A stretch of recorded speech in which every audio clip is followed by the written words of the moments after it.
नमस्कार, बहुत स्वागत है आपका हिंदी खबर देख रहे हैं आप। मैं हूं आपके साथ कीर्तिमान सिंह। अल्मोड़ा में चलती बस मौत का ताबूत बन गई। एक झटके में 36 जिंदगियां खत्म हो गई, 36 परिवार तबाह हो गए। लेकिन क्या अल्मोड़ा की दुर्घटना केवल हादसा है? इसे हत्या क्यों ना कहा जाए। जिस बस का एक्सीडेंट हुआ वो अनफिट थी, सवारियों की ओवरलोडिंग थी। प्रशासन, सरकार सब आंखें मूंद बैठे हैं, आंख में और कान में तेल डाले बैठे हैं। सीएम पुष्कर सिंह धामी को घायलों से मिलने अस्पताल पहुंचने में 9 घंटे से भी ज्यादा का वक्त लग गया। कहते हैं कि मुख्यमंत्री सूबे का मुखिया होता है, लेकिन इन्हीं मुखिया का जनता विरोध कर रही है, हाय हाय के नारे लगा रही है। जो 36 जिंदगियां चली गईं, उनके साथ साथ उत्तराखंड का करोड़ों जनता पुष्कर सिंह धामी से सवाल कर रही है कि उत्तराखंड की सड़कों पर जनता की जिंदगी से खिलवाड़ करती ये मौत के ताबूत आखिर कब तक चलते रहेंगे। रिपोर्ट दिखाते हैं आपको।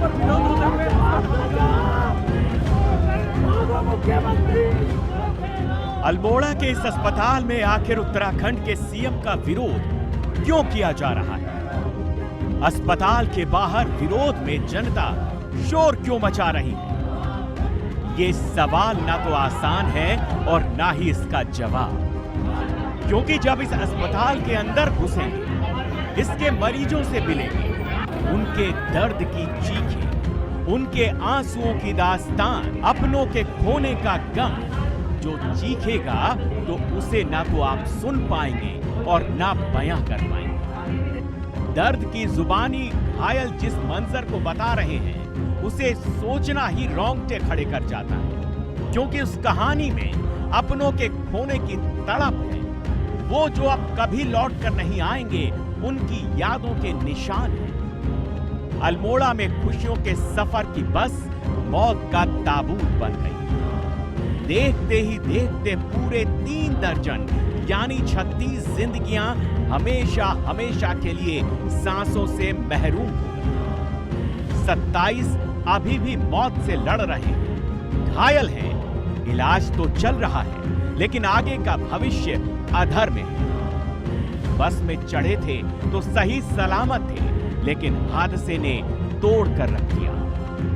36 जिंदगियों को खत्म होने के बाद सीएम पुष्कर सिंह धामी लाचार हैं, संवेदना प्रकट कर रहे हैं। जल्दी से जल्दी वो स्वस्थ हों और जो जिन परिवारजनों ने अपने परिवार के लोगों को, आत्मीयजनों को खोया है, निश्चित रूप से उनके लिए बहुत बड़ा कष्ट है। आज हमने कहा है सभी हमारे जिलाधिकारी उन सभी परिवारों की चिंता करेंगे, जाएंगे और हर संभव जो भी सहायता हो सकती है सरकार उसमें कर रही है। सीएम एक पूरे प्रदेश का मुखिया होता है, गार्जियन होता है, अभिभावक होता है। प्रदेश के हर नागरिक की सुरक्षा सीएम का कर्तव्य और दायित्व है। लेकिन सीएम साहब तो लाचार है। जो प्रभु के द्वार चले गए वो कहानी तो खत्म हो गई, लेकिन जो मौत से जिंदगी की लड़ाई लड़ रहे हैं, उनको भी सुविधा मुहैया नहीं हो पा रही। अरे ऐसी भी कैसी लाचारी जो घायल को इलाज तक मुहैया न करा पाए। सीएम पुष्कर सिंह धामी जी अल्मोड़ा के हादसे में एक नहीं, 2 नहीं, पूरी 36 जिंदगियां तबाह हो गई हैं। 36 परिवार तबाह हो गए हैं और आप अस्पताल आकर भी जनता से मिलने की, उनको सुनने की सहमत नहीं उठा रहे। कैमरे के सामने कह रहे हैं सभी सांस्कृतिक कार्यक्रम रद्द कर दिए गए।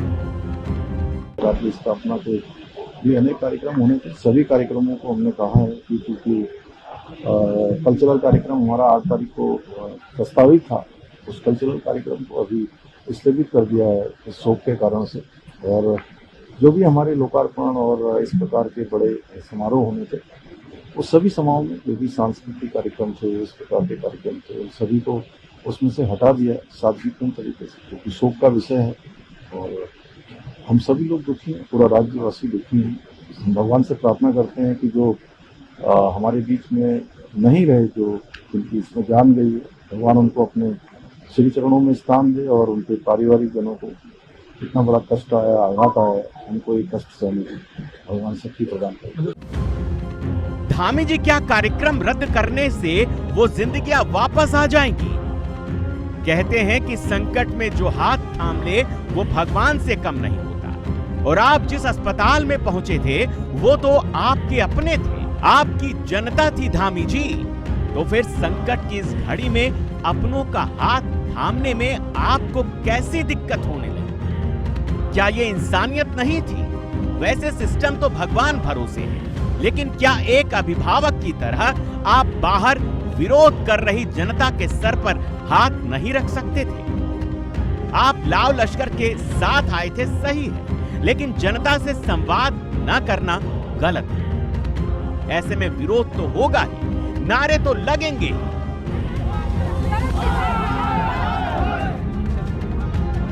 दुखद घटना इस क्षेत्र में घटित हुई है और पूरी की पूरी लापरवाही उसमें सरकार की दिखाई दी। जिस तरीके से मुख्यमंत्री जी 9 घंटे बाद घटनास्थल पर पहुंचे, जबकि उन्हें सूचना मिलने के तुरंत बाद घटनास्थल पर अगर वो पहुंच जाते तो निश्चित रूप से प्रशासन उसमें बहुत तेज़ी लाता। और जिस तरीके से मरचुला से मरीजों को, गंभीर मरीजों को रामनगर के लिए लाया गया, एयर एम्बुलेंस जो थी, एयरलिफ्ट करके लोगों को ले जाया गया था, तो वहाँ से एयरलिफ्ट करके अगर ले जाते तो कई लोगों की जान बच जाती। हमने प्रशासन से ये कहा कि हमारी मुख्यमंत्री जी से थोड़ी देर के लिए बातचीत करा दीजिए। 2 मिनट में हम उनको ये बताना चाहते हैं कि इस अस्पताल में कितनी लापरवाही बरती जा रही है और किस तरीके से 3 साल 4 साल से रामनगर की जनता और पहाड़ों की जनता जो यहाँ इलाज के लिए आते हैं वो परेशान है किस तरीके से। ये बात हमने मुख्यमंत्री के सामने रखनी थी, लेकिन मुख्यमंत्री ने मिलना भी मुनासिब नहीं समझा और 2 मिनट में जो है मरीजों से मिलकर सीधे के सीधे जाने लगे। इसलिए हम थोड़ी आक्रोशित हो गए थे। हम मुख्यमंत्री के सामने अपनी बात रखना चाह रहे थे। शायद वो 36 मौत की चीखें भी सीएम साहब के कानों तक नहीं पहुंच पा रही, इसीलिए अनसुनी हो रही। तभी तो इतने बड़े हादसे के बाद भी जांच कमेटी बनाने, दोषियों पर कार्रवाई करने का वही पुराना राग अलापा जा रहा है। इस प्रकार की घटनाओं की पुनरावृत्ति न हो, इसके लिए जो है जो प्रेस बैरियर लगाए जाने को हम उसकी भी समीक्षा कर रहे हैं। कमिश्नर कुमाऊं इसकी मटेरियल जांच कर रहे हैं। साथ में जहां जहां से ओवरलोड होकर जो ये गाड़ी निकली है, उन चौकियों की भी जो है हमने कहा है कि उन चौकियों का भी जो है पूछताछ करके अगर कहीं कोई दोषी पाए जाते हैं उस पर कार्रवाई की जाए। बाकी जो लोग इसमें दोषी हैं, जो विभाग संबंधित है, उस पर पूरी कार्रवाई करेंगे और जो व्यवस्थाएं कमी है उन व्यवस्थाओं को करेंगे। सीएम साहब, जो आवाज दिल्ली तक पहुंच गई, आपके कानों तक नहीं पहुंच पा रही है, ये सोचना होगा। क्योंकि जिस अस्पताल को पीपीपी मॉडल से हट जाना था वो अभी तक नहीं हो पाया। जनता चिल्ला चिल्ला कर थक गई, हार गई, लेकिन सरकार के कानों में सुकून का तेल पड़ा हुआ है। लेकिन अब शायद मौत की चीखों से नींद हुई तो हकीकत को देखा जा सके, क्योंकि देर तो पहले ही हो चुकी है, वरना ये 36 जिंदगी आज जिंदा होगी। मगर जो जिंदा हैं वो भी कब तक रहेंगे ये भगवान जानता है। क्योंकि जिस अस्पताल के बाहर जनता प्रदर्शन कर रही है वहां तो इलाज के ना तो उपकरण है, ना इलाज करने वाले डॉक्टर। सारे मरीज परेशान हैं, उनके घर वाले कल से परेशान है क्योंकि उनको यहाँ पे उचित सुविधा नहीं मिल रही है, चिकित्सा सुविधा, तो इसलिए सब परेशान है और सब कह रहे हैं कि हम अपने पेशेंट को यहाँ से शिफ्ट करेंगे। और खाने की भी कोई वो नहीं है, मरीजों को पूछ नहीं रहे। कल से कह रहे हैं उन्होंने कुछ खाया नहीं है और कह रहे हैं ऑपरेशन होगा, लेकिन अभी ऑपरेशन का भी कोई सामान यहाँ पे उपलब्ध नहीं है। घायल चीख चीख कर कह रहे हैं धामी जी कि लापरवाही प्रशासन की है। आखिर 40 सीट की कैपेसिटी वाली बस में 63 सवारी कैसे सवार हो गई, जिसने चलती बस को मौत का ताबूत बना डाला।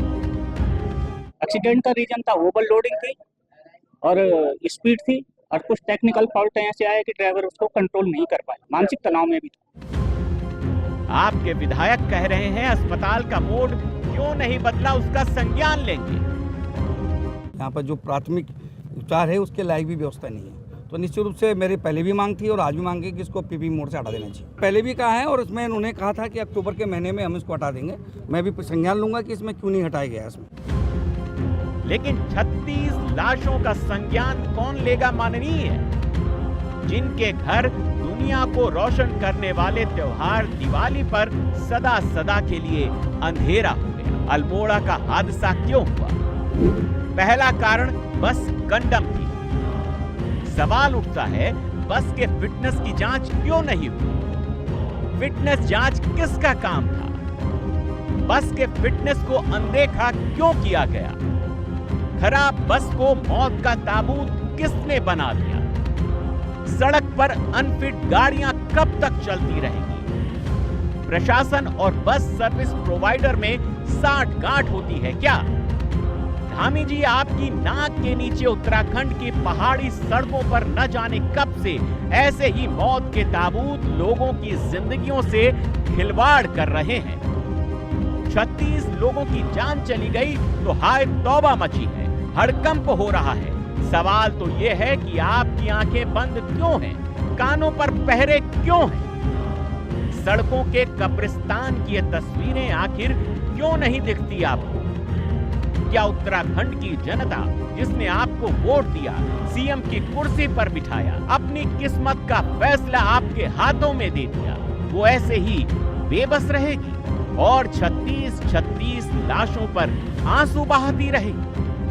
क्या केवल 4 लाख का मुआवजा क्या उन अपनों को वापस ला सकता है जो सरकार की लापरवाही की बलि चढ़ गए? क्या कोई जांच, कोई सस्पेंशन, कोई सजा उन अपनों को वापस ला सकती है जो इस हादसे का शिकार हो गए? अल्मोड़ा में जो हादसा हुआ वो हादसा नहीं बल्कि हत्या है। क्योंकि दूसरा कारण है बस में लोगों की ओवरलोडिंग थी। सवाल, ओवरलोडिंग की जांच क्यों नहीं की गई? सवाल, ओवरलोडिंग से लड़ने के लिए सरकार ने क्या उपाय किए? सवाल, क्या बसों में ओवरलोडिंग नहीं होगी?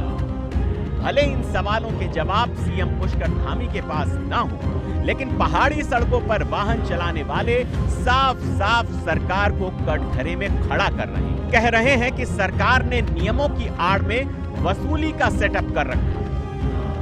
ओवरलोडिंग नहीं करेंगे तो घर में बच्चे, परिवार भूखों मर जाएंगे। सरकारी हर चीज में क्या कहते हैं, फिटनेस में हर चीज में पैसा बढ़ा रही है, तो मैडम हमारा तो कहाँ से खर्चा निकालेंगे गाड़ी का, बताइए। आप अगर कह रहे हैं कि जिस तरह से ओवरलोडिंग आपका काम है ले जाने का, उसमें तो जान माल का भी खतरा रहता है। जिस तरह मैम, तो हमारी मजबूरी है, वो तो वो तो मजबूरी है, गवर्नमेंट को भी सोचना चाहिए। हम तो कहते जो हमारे अपने नियम है, हम अपने नियम से जा रहे हैं। बीच में उन्होंने वर्दी का निकाला, हमने वर्दी भी निकाली अपनी, हर चीज में निकाले। फिटनेस के इन्होंने कहा हमारी 3000 में फिटनेस हो रही है, कहाँ 10,000 में हो रही है। सवाल तो ये है कि आखिर कब तक केवल संवेदनाएं दर्ज कराई जाएंगी? कब तक जिंदगी को भगवान भरोसे छोड़ा जाएगा? जब वोट सरकार चुनने के लिए दिया गया तो फिर भाग्यवादी क्यों रहेगी जनता? अल्मोड़ा की 36 जिंदगियां सीएम धामी पर कर्ज है, जो चीख चीख कर अपना हक मांग रही है। कह रही हैं, भले ही हम भाग्यशाली नहीं थे जो इस हादसे में नहीं बच पाए, मौत की लड़ाई में हम हार गए, लेकिन इंसाफ की लड़ाई हम जीत के साथ खत्म करेंगे। जिंदगी का कर्ज वापस लेकर रहेंगे। ब्यूरो रिपोर्ट, हिंदी खबर।